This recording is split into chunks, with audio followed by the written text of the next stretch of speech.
Welcome to Lakeshore Focus, a weekly show highlighting challenging issues, fascinating people, and important events in our region. I'm Keith Kirkpatrick. Homeless people used to be called invisible, not anymore. Most of us are either aware of this problem or we see it around us. As winter approaches, it becomes life-threatening for many. With us today to talk about this issue is Reverend David Easterday, who's a senior pastor at Trinity Lutheran Church, and he's also the chairman of the board of Rebuilding the Breach Ministries in Gary. And also we have Marianne Manning, who is the assistant executive director at Bakery House. That was a lot to tell people about, I guess. But you guys have multiple roles, right? Yes, we do. All right. We sure do. Everybody has multiple roles these days, don't you think? Exactly. I guess that's, see, mother and, parent and all this stuff, so it's good. So it's nice to see Marianne because we knew each other 20 years ago. Yes, we did. At the church you're at, which church is I serve, kind of yes. the church you serve at. But I wasn't there. That's true, you were not. And your church is in Crown Point. That's correct. Correct? Okay. So we're going to talk about homelessness today because I guess for our audience may not know that Bakery House is a place for a homeless shelter for men, Marianne? Men, yes. Okay. And so what I want to do, I guess, let's talk a little bit about the kind of people who find themselves homeless. Just give me a couple of examples of what happens that makes a person homeless. Some of the situations we've had are men who've been released from prison, who've been away from their families long enough that they just have no place to go. Others have been highly educated men who apparently have lost their job and can't work anymore and have lost their family as a result of that and need a place to stay. Okay. They can't work anymore or just haven't found something? Some are unable to work because of some physical limitations. Okay. What do you see, Marianne, in these people? Other ones have trouble finding a job because people don't readily hire felons. Okay. And so those men have difficulty. Do you have people who aren't prison? I mean, you've talked about educated, but I mean, it's really a variety. You also just have people who just don't have a job, right? Or just don't have any money. Bad decisions. Okay. And they find themselves homeless. Bad decisions like what? Financial, they've overextended themselves, gone through a bankruptcy, lost their house. Okay. And they don't have family. So have all these men pretty much, and you guys just focus on men, right? Yes. At Bakery House. The men live there at the Bakery House. We do reach out to the community on a one-day, Wednesday, during the week. Okay. And I do want to talk a little bit about homelessness as a issue for this whole region because this is not a Gary problem. In fact, it's just, without naming names, I mean, where do your people come from? I mean, where did they live before? They've come from a variety of places. Some from other states. They found us on the internet, came our way. Some by word of mouth. I don't think there's any particular area that they come from in general, but all over the place. So it seems like homeless people these days, it's not about a geographic area, it's about finding a resource that you can get to. Is that pretty much the case? Because I know there's Valparaiso has a homeless shelter for men, and there's women's shelters in this area, several. But are we still short of space? We seem to get pretty crowded, especially in the cold months. Okay. How many men stay at your place? Ideally, up to 25. We can take a few more than that, but we don't have a real big place, so that's a workable number for us. Why is it Bakery House? Where'd the name come from? Is this a good story? It was an old bakery. Okay. And when they got the building, the ovens were still in there. They had to cut those apart to take those out of the building so that we could rehab the building and use it. Wow. Does it still smell like fresh bread or anything in there? No. Only when the men bake. Oh, okay. We do offer the bread of life to people. Yes. There we go. Okay. So this issue of homelessness seems to be around us quite a bit. Are you turning people down at this point? Yes. Okay, so you are turning people down. Where do they go if you turn them down? There is at least one other, maybe two others in Gary that they can go to.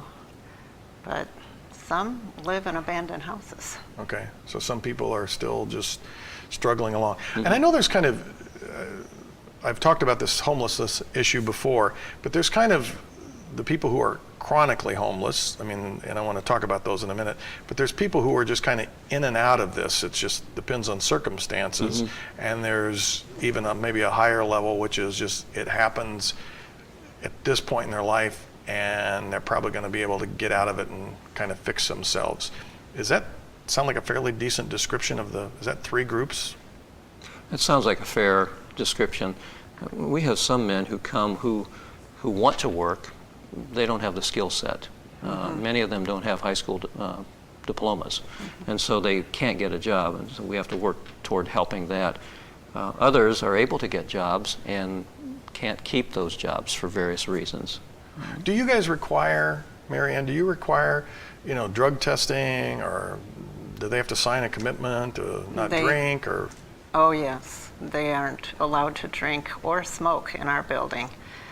We do periodic drug tests. How do you monitor that, besides the drug test? I mean, how about the rest of it?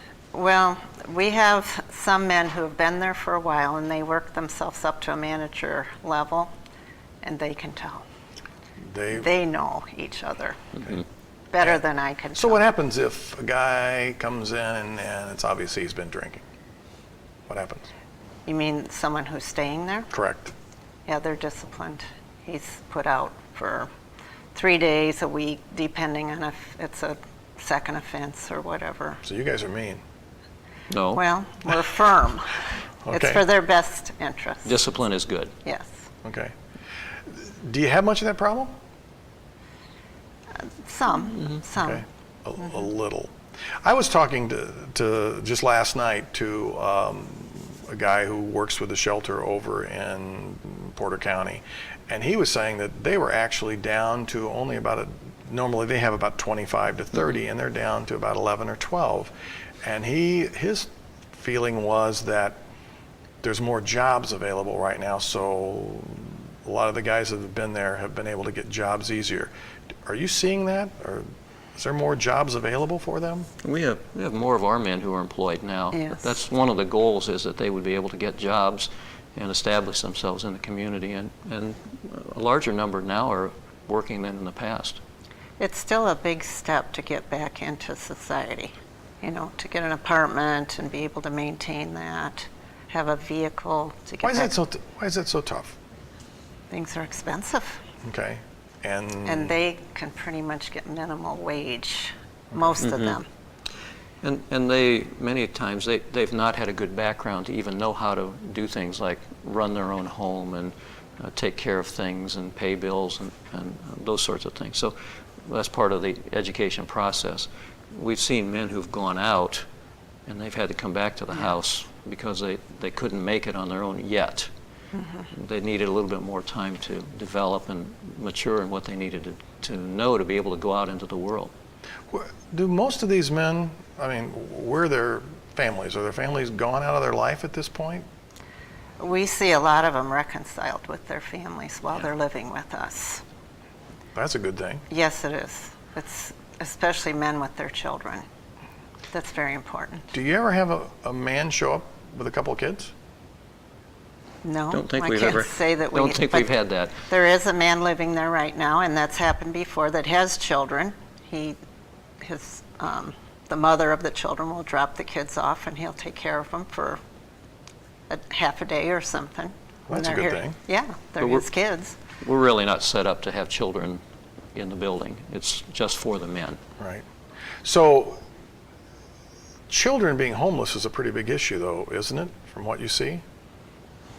Yeah, it seems like families are more likely to let a mom and the kids live and not the man. So the men have a harder time, is that what you're saying? It seemed from our experience. Mm-hmm. Do you think people are just, again, the family and people just generally are, you're a man, so you ought to be able to pull yourself up, you ought to be able to figure this out, whereas the woman has to be taken care of and the kids have to be taken care of? Is there still that kind of stigma? I don't know. We see so many different kinds of guys coming in for a variety of different kinds of reasons, and I don't know that it's necessarily a stigma, but guys do function differently, when they're on their own than they would if they had a family. And I guess as we look to the future, thinking about some of the things we'd like to do in the future to engage more in families and perhaps some help with women, that's going to change what we do also. Right.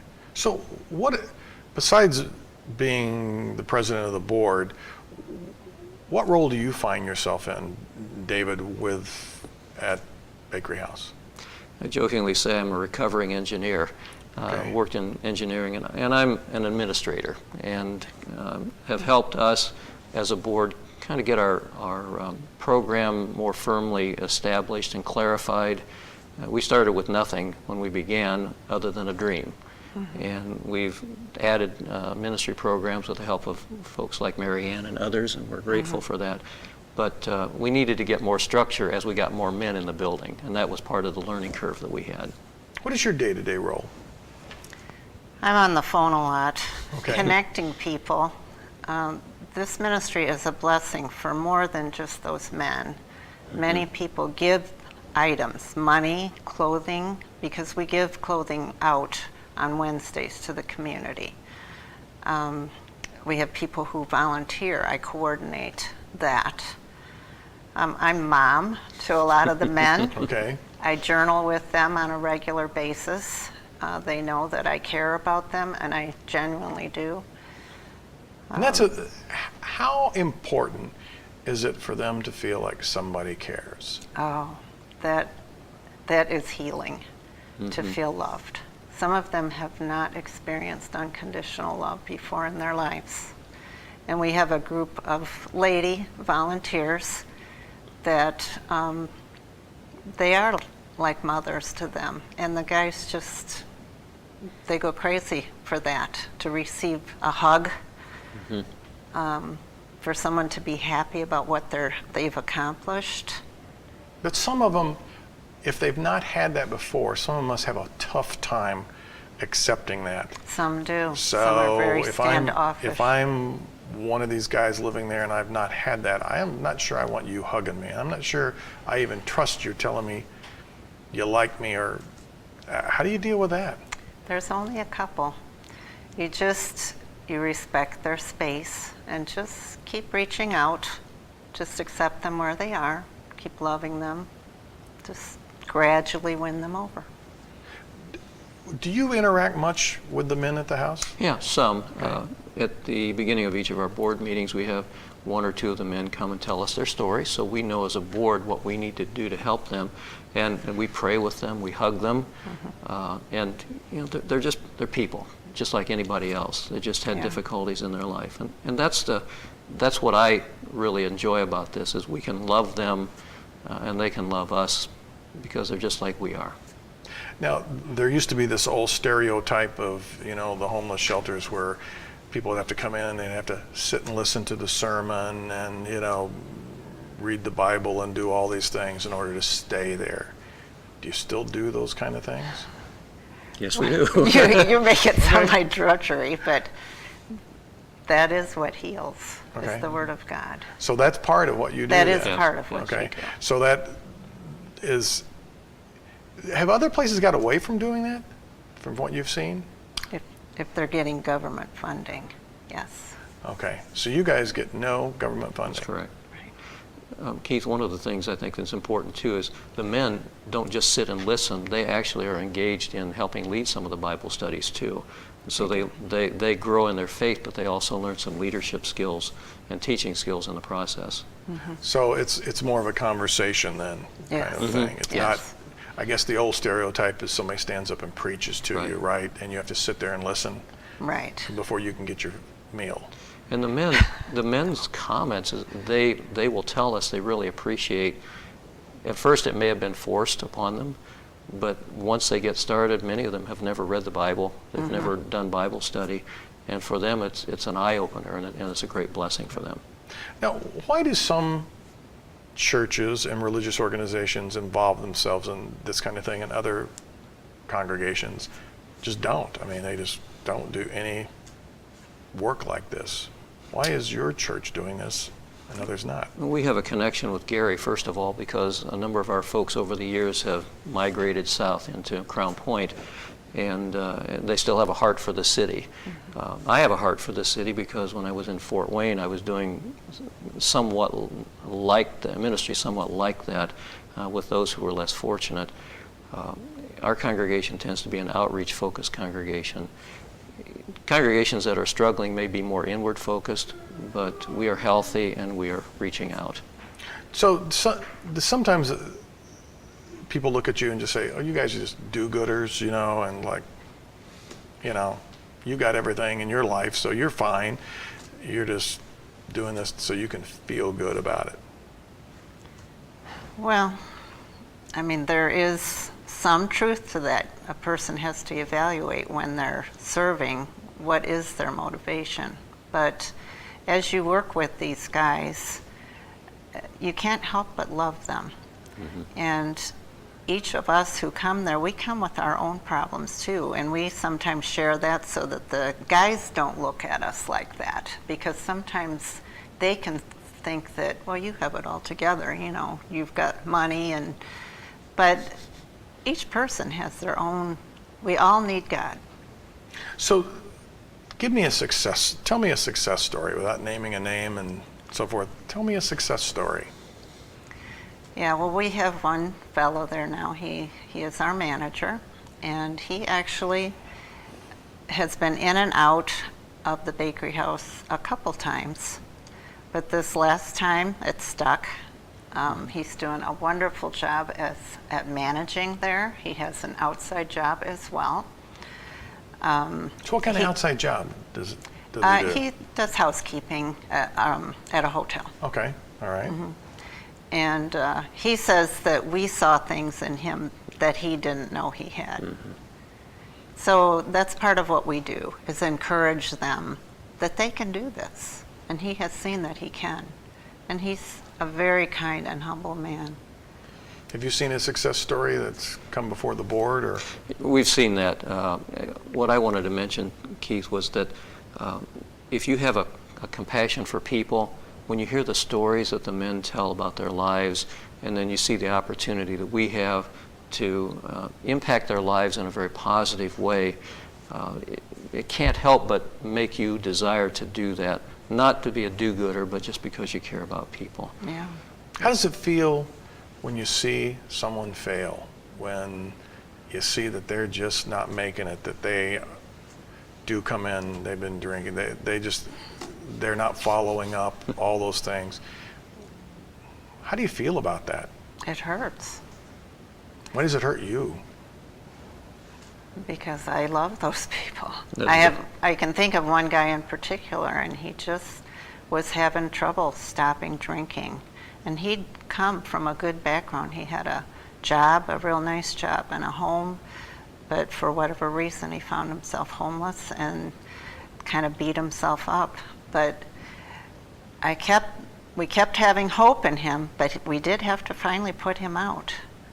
But he has since called and been in touch with us, and he's making it now. He's doing really well. So we planted a seed along the way, and it's really God that does the work. So there are people, again, like in his situation, where you have to put him out. I mean, he's got no place to go. I take it. Where do these people go if they really got no place to go? There are other shelters, I think, that perhaps they go to. Maybe Salvation Army, or there's a place called Harvey House in Illinois. It kind of depends on what their needs are, or maybe they're just on the street. So do some people just kind of go from place to place? Is that? I think some do, yes. So are you able to, do you coordinate anything with any of the other places? Talk to the other shelters or? Not as much at this point as we would hope to, and that's part of the building process that we've talked about, that we get more connected. We have received men, though, from Salvation Army, Yes. I believe. They've left there and they've come to Bakery House. Yeah. Well, why would you put this shelter in Gary, not put it in Crown Point? That's a long story, but it has to do with our executive director, Pastor Maxwell Anakute, who came from Nigeria. and a whole series of events directed him through the power of the Holy Spirit to Gary. Okay. And more than we can talk about on this show, but he was guided to Gary to do that shelter. But it's interesting, you sometimes don't see those kind of facilities out in a Crown Point or something like that, right? That's true. Right. Okay. Do you think people would just not accept it? I think that could be a possibility, but I think perhaps the need is greater in Gary just because of some of the economic situations that are going on here. Okay. Just one quick thought about what people could do. We're down to probably 30 seconds here. One quick thought about what people could do to support people who are homeless. Quick thought. Pray for them. Okay. I guess love them, recognize that they're people just like we are, and they have things to offer us also. It's not just us helping them, but they help us. Good closing comment. Thank you both for the service that you do to the community and for helping those who really need the help. So thanks for being here. All right. Thank you.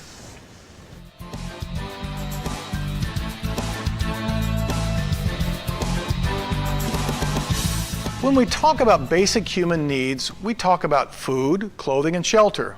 Those essentials seem to be addressed in that order. Without food and water, you simply die. Clothing comes next. Without something to cover yourself, well, you will have a variety of problems that are too extensive to list. The one area that gets the lesser attention is shelter. In most of our religious traditions, we are taught to feed the hungry and clothe the naked. I don't recall a command to provide a place to stay. So who is responsible for housing? The government got into the game many years ago with the construction of low-income housing and providing Section 8 subsidies. We are all aware of the ill effects of some of these efforts, which turned into infamous housing projects, areas for unsavory elements to hang out, and just bad parts of town. Sometimes these programs have worked, and other times they've failed. Most of the time, private contractors have avoided the provision of affordable housing. It just doesn't generate the profit and margins that are needed to sustain a business. Most contractors would tell you that they had rather build one $500,000 house than 10 $50,000 homes or apartments. In fact, I'm not sure you could even build something habitable for $50,000. There is quite a backlash from our citizenry today about what government should or should not do. Many will tell you that it is not the role of government to provide housing. Then whose role is it?